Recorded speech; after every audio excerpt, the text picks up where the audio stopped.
Or maybe we can flip it on its head and go back to a singular robot, or maybe 1, 2, 3 robots doing a bunch of different tasks, right? Inside of maybe, let's call it an assembly cell. Now, we can kind of do that same thing whenever we go back to robotics, right? Because those processes that we did in manufacturing and creating an assembly line can be reversed to some degree.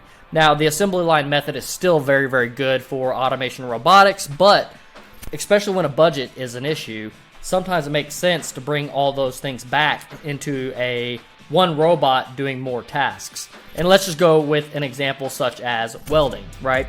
So maybe you created an assembly line where, let's just take my phone for example, one operator welds this part, then they pass it down to another operator, they weld this part, and then we pass it down to another operator, they weld this part here, we pass it down to another operator, they weld this part here, right?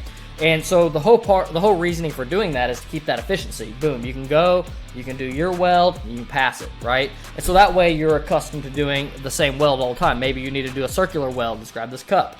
And so this operator is doing this, weld operator is doing this circular weld, right? And so since they're doing that circular weld all day, every day, they're getting very efficient at it. And maybe it takes a higher skill set to do the round weld versus the straight weld, right?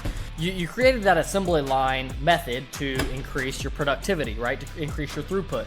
Well, now, if you have a robot in place, maybe it doesn't make as much sense to pass that product down, and you see this a lot in robotic welding, where robotic welding has converged to being more cells versus lines. So when you see lines, you see most of them at like OEMs, like Fords and Toyotas, and their BIW lines, right? Or assembly lines, where they're assembling the total vehicle, right?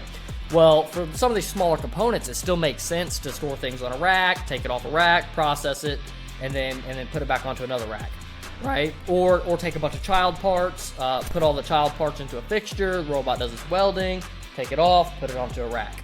That's one area where robotics is definitely increasing throughput and also helping with ROI by not having multiple robots.